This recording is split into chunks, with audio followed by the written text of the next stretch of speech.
इसमें माता सीता के द्वारा राजा दशरथ को मोक्ष दिलाने का वर्णन है। वनवास के दौरान जब भगवान राम, लक्ष्मण और माता सीता पितृपक्ष के समय अपने पिता राजा दशरथ का श्राद्ध कराने हेतु गया जी धाम पहुंचे, तब ब्राह्मण ने श्राद्ध हेतु आवश्यक सामग्री बताई। तब सामग्री को लाने श्री राम और लक्ष्मण नगर की ओर चले गए। चलिए आगे इस कथा को अभिनय के द्वारा प्रस्तुत करते हैं। सीते, मैं पास के नगर से सामग्री लेने जा रहा हूँ, तुम यही हमारी प्रतीक्षा करना। जो आज्ञा स्वामी। काफी समय बीत जाने के बाद भी जब श्री राम नहीं लौटे तब आकाशवाणी होती है।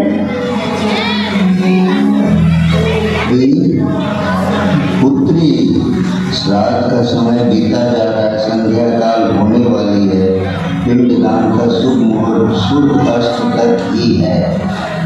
प्रणाम पिताश्री। पिताश्री, परंतु स्वामी अभी तक सामग्री लेकर नहीं लौटे। श्री राम का तुम्हारा मुझ पर समान अधिकार है, तो तुम संकोच न करो और मेरा पिंडदान तुम ही करो। समय के अभाव के कारण माता सीता ने यह निर्णय लिया कि वो अपने ससुर राजा दशरथ का पिंडदान स्वयं करेंगे। उन्होंने फल्गु तट पर स्थित वट वृक्ष, तुलसी, ब्राह्मण, गाय, फल्गु नदी को साक्षी मानकर स्वर्गीय राजा दशरथ का पिंडदान फल्गु नदी के रेत से पिंड बनाकर किया। पिताश्री, मैंने समय के अभाव के कारण अपने स्वामी की अनुपस्थिति में आपका पिंडदान किया। अगर इस पूजन द्वारा मुझसे कोई अपराध हो गई हो तो मुझे क्षमा करें और इस पिंडदान को स्वीकार करें। तुम मेरे पुत्र वधु और तुमने मेरा पिंडदान बड़ी ही निष्ठा पूर्वक किया। मैं ये पिंडदान स्वीकार करता हूँ और तुम्हें आशीर्वाद देता हूँ। तथास्तु। माता सीता इस बात से बहुत प्रसन्न हुई कि राजा दशरथ ने उनका पिंडदान स्वीकार कर दिया और फिर स्वर्गीय राजा दशरथ को मोक्ष की प्राप्ति हुई। स्वामी ये नहीं मानेंगे कि ये पिंडदान एक स्त्री के द्वारा किया गया है। प्रभु, मुझे क्षमा करें, परंतु समय के अभाव के कारण मैंने भी पिताश्री का पिंडदान कर दिया है।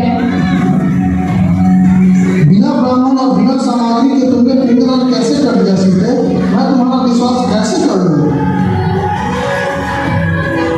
प्रभु, मैंने यहाँ उपस्थित वट वृक्ष, तुलसी, ब्राह्मण, गाय, फल्गु नदी को साक्षी मानकर पिताश्री का श्राद्ध किया है।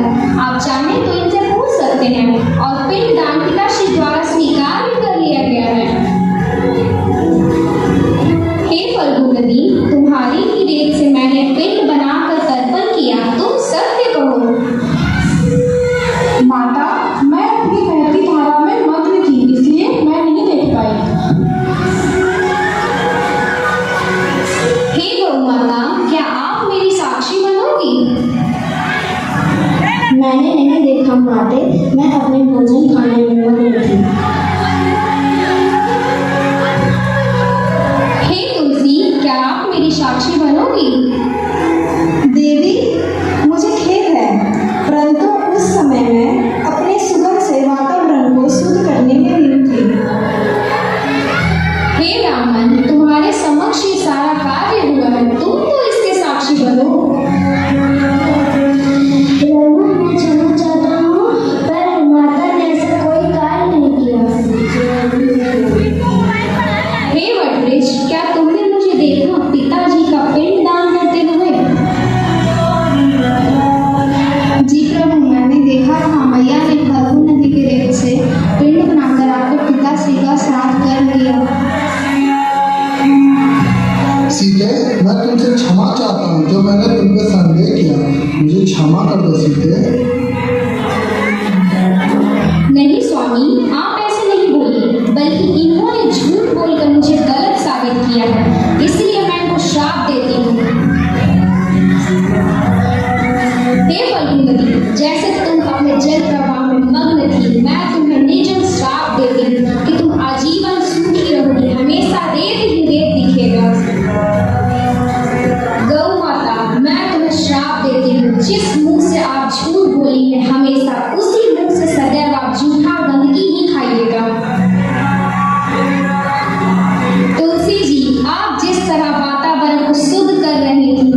जिसने सत्य बोला है, मैं तुम्हें वरदान देती हूँ, तुम हमेशा अक्षय रहोगी, किसी भी मौसम में तुम नहीं सूखोगी और लोग तुम्हारी पूजा करेंगे। तथास्तु।